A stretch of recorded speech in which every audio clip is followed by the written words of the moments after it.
इसको बोला जाता है क्रीज लाइन, ठीक है। वाला मतलब हमारी आई बॉल के ऊपर वाला हिस्सा, और ये वाला जो पार्ट है ये आउटर कॉर्नर है। इस तरह से ब्लेंड करूंगी कि ये शेडो बन जाए। लैशेस वाले बाल जो है वो नेचुरली अटैच है। ऐसा भी आपको विंग पसंद है, आप इसके साथ विंग बना दोगे। अस्सलाम वालेकुम ऑल ऑफ यू, कैसे हो आप सब लोग? उम्मीद करती हूँ कि आप सब लोग ठीक होंगे। आज की इस वीडियो में मैं आप लोगों के साथ शेयर करने वाली हूँ कि आई मेकअप करने के लिए आपको जो है ना किस तरह से देखना पड़ेगा, कितने पार्ट्स हैं आपके आईज के और किस पार्ट पर कौन सा वाला कलर अप्लाई होगा तो आपका एग्जैक्ट मेकअप जो है ना वो हो सकता है। तो हम जो है ना इस तरह से स्टार्ट करेंगे। मैं एक आईज पर आपको जो है ना इस तरह से मार्जिन्स बना के दिखाऊंगी, दूसरे आईज पर हम जो है वो कलर्स अप्लाई करेंगे। देन देखेंगे कि वो कंप्लीट होने के बाद किस तरह का दिखता है। जब हम अपनी आईज को बंद करते हैं ना तो हमारे आईज का ये यहाँ से लेके यहाँ तक वाला वाइट हिस्सा है, इसमें हमें नहीं पता कि हमने कंटोर कहाँ तक करना है, हाइलाइटर कहाँ लगाना है, वेलवेट कलर कहाँ लगाना है, कुछ नहीं पता। हम बस अपनी मर्जी से जहाँ दिल करता है, जो कलर दिल करता है हम लगा देते हैं। ऐसा नहीं होना चाहिए। आपको पता होना चाहिए कि आपके कौन से पार्ट पर कौन सा कलर अप्लाई होना है, ठीक है। अगर मैं अपनी आईज को इस तरह से देखूं तो अगर आप आईज को बंद करो तो आपको कुछ भी जो है वो नजर नहीं आएगा एक प्लेन स्किन के अलावा। लेकिन अगर आप अपनी आईज को ओपन करो आईज, हाँ, तो यहाँ पर आपको ये लाइन नजर आ रही होगी। खोलो, ये देखें, ये एक लाइन बन जाती है ये वाली, ठीक है। इसको बोला जाता है क्रीज लाइन। बंद करो, ये वाली जो लाइन है ना हमारी, ये वाली, इसको बोला जाता है क्रीज लाइन, ठीक है। ये हमारी वो वाली लाइन है जिसको हम बहुत अच्छे से कंटोर करते हैं अपनी आईज को जो है ना वो बड़ा दिखाने के लिए, या फिर आईज की डेफिनेशन इसी तरह से होती है कि आप आईज को पहले अच्छे से कंटोर करो। अच्छा, मैंने आईज के ऊपर बेस नहीं लगाई हुई थी तो मैंने बेस बना ली है ऑफ कैमरा, ताकि मैं कलर अप्लाई करूं तो आपको क्लियरली नजर आ सके कि मैं कौन सा कलर अप्लाई कर रही हूँ।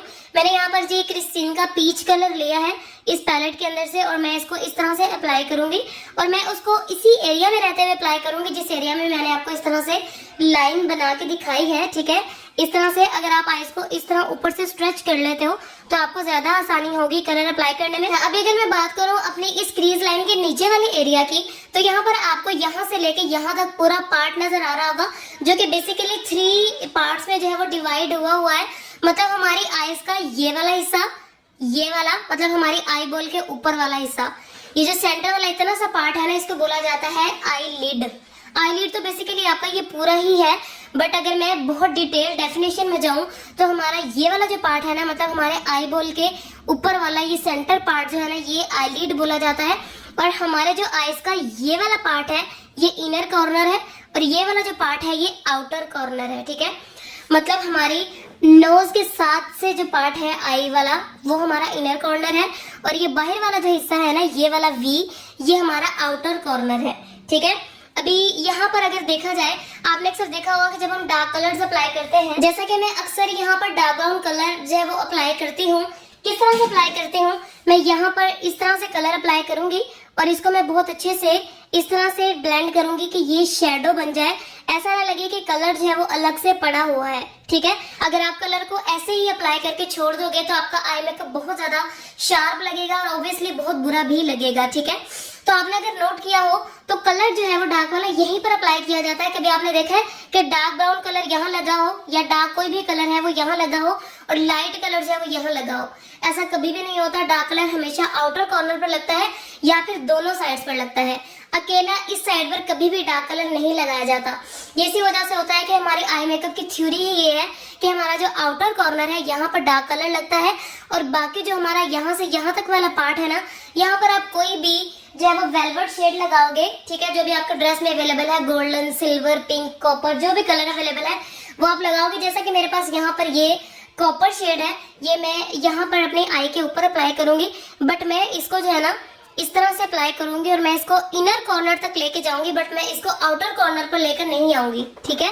क्योंकि हमारी आई मेकअप की थ्योरी ये है कि हम इसको आई लिड वाले पार्ट से, मतलब आई बॉल से इनर कॉर्नर तक लेके जा सकते हैं, आई बॉल से आउटर कॉर्नर की तरफ हम इसको नहीं लेके आ सकते। इस तरह से मैं इसको अप्लाई करूंगी और फिर मैं इसको ऐसे ही नहीं छोड़ दूंगी, मैं इसको जो है ना अच्छे से फिंगर के साथ टैप टैप करूंगी ताकि जो हमारे इस कलर के एजेस है ना ये सॉफ्ट हो जाए, बिल्कुल इस तरह से, ठीक है। इस तरह से ये सॉफ्ट हो जाए और हमारा आई मेकअप जो है ना वो ऐसा ना लगे कि हर कलर जो है ना वो अलग अलग पड़ा हुआ है, ठीक है, लाइक दिस। ऊपर वाला एरिया है जो कि आपको ये नजर आ रहा है। अच्छा, हमारी क्रीज लाइन की ये वाली लाइन है ना, यहाँ से लेके यहाँ तक जो है ना वो ऑलमोस्ट हमारी कंटूरिंग जो है वो हो जाती है, क्योंकि बारीक लाइन तो हमने कंटूरिंग से बनानी नहीं होती, हमने उसको अच्छे से ब्लेंड करना होता है। और ब्लेंडिंग के दौरान में हमारा कलर जो है ना वो इतना सा स्प्रेड हो जाता है कि हमारा इतना एरिया जो है ना वो अच्छे से कवर्ड अप हो जाता है। उसके बाद बचता है जी हमारा ये वाला एरिया। तो जी हमारा जो ये वाला एरिया है ना, ये वाला पूरा यहाँ से यहाँ तक नहीं, जस्ट हमारा यहाँ से ये इतना एरिया, ठीक है, इसको बोला जाता है ब्रो बोन एरिया। ठीक है, हमारा यहाँ से लेके यहाँ तक वाला जो एरिया है ना, इसको बोला जाता है ब्रो बोन एरिया। और इस एरिया के ऊपर जो है ना वो हाइलाइटर लगाया जाता है। जैसा कि आप लोगों ने देखा है, अक्सर मैं हाइलाइटर यूज करती हूँ। आप किसी भी ब्रांड का हाइलाइटर यूज कर सकते हो। यहाँ पर मेरे पास गिबलिनी का हाइलाइटर है और इसको मैं जो है ना इस तरह से अपने आईब्रो के नीचे जस्ट इस एरिया में अप्लाई करूंगी। कभी आपने देखा है कि हाइलाइटर को यहाँ से लेके यहाँ तक अप्लाई किया जाए? ऐसा कभी भी नहीं होता। हाइलाइटर जो है ना वो हमेशा जो हमारी आईब्रो का ये वाला सेंटर वाला आर्च होता है ना, यहाँ पर अप्लाई करते हैं, फिर इसको थोड़ा सा ब्लेंड करके आगे और पीछे वाली साइड पर ले जाते हैं इस तरह से। ठीक है, अब बारी आती है जी हमारे इस एरिया की। तो हमारा जो ये वाला एरिया है ना, ये सेंटर वाला, जिस पर आप लोगों ने देखा है कि अक्सर हम लोग जो है वो हाइलाइटर या फिर कोई भी शाइनिंग वाला कलर जो है वो अप्लाई करते हैं इस एरिया में। तो इस एरिया को बोला जाता है जी टीयर डक्ट। ठीक है, टीयर डक्ट, DUCT। ठीक है, तो इस एरिया पर हम जो है ना वो हाइलाइटर अप्लाई करते हैं। वो आपकी मर्जी है, आप फिंगर के साथ अप्लाई कर लो या फिर आप ब्रश ले लो। इस तरह से हम जो है ना वो कलर को अप्लाई करते हैं अपने इनर कॉर्नर पर, जो कि बहुत ज्यादा खूबसूरत लगता है और आजकल बहुत ज्यादा ट्रेंडी भी है। अब बारी आती है जी हमारे इस एरिया की। तो हमारे जो लैशेस के बिल्कुल साथ साथ ये आपको लाइन नजर आ रही होगी, जिसके साथ हमारे लैशेस वाले बाल जो हैं वो नेचुरली अटैच हैं। इस लाइन को बोला जाता है अपर लैश लाइन। ये वाली जो लाइन है ना हमारी, ये मैं आपको हाईलाइट करके दिखाती हूँ। ये वाले जो हमारे लाइन है जिसके साथ हम लाइनर लगाते हैं, उस लाइन को बोला जाता है अपर लैश लाइन। और इस लाइन के साथ जो है ना वो अक्सर हम लाइनर लगाते हैं, जैसा कि मैं अभी आपको लगा के दिखाने वाली हूँ। यहाँ पर जी मेरे पास काशिश का आईलाइनर है और आप लोगों ने देखा है कि जब भी हमें लाइनर लगाना होता है, सबसे पहले हम लोग जो है ना इस तरह से लैश लाइन के साथ साथ बिल्कुल एक लाइन ड्रॉ करते हैं। उसके बाद विंग बनाना जो है वो अलग प्रोसेस है, वो आपको पता है कि आपने बनाना ही है। ठीक है, बट हमारा फर्स्ट स्टेप जो है ना वो इस लैश लाइन के साथ साथ लाइन लगाना है। तो आपने याद रखना है कि आपके जो ये लाइनर वाली लाइन है ना, इसको बोला जाता है अपर लैश लाइन। ठीक है, इस तरह से हम कलर अप्लाई करेंगे। देन हम छोटा सा या जैसा भी आपको विंग पसंद है, आप इसके साथ विंग बना दोगे लाइक दिस। खोलो इस, फिर बंद करो, फिर खोलो, फिर बंद करो। ठीक है, इस तरह से आएगा कुछ। अब बारी आती है जी हमारे आईज के नीचे वाले पार्ट की।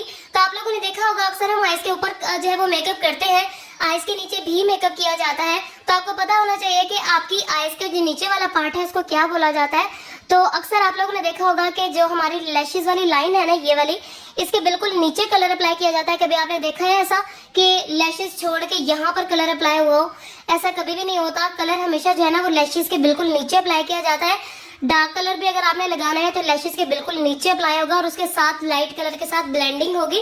तो जी इस पार्ट को बोला जाता है lower lash line, lower lash line. ठीक है, तो सेम कलर जो हमने आईज के ऊपर लगाया था वही मैं जो है वो आईज के नीचे अप्लाई करूंगी इस तरह से।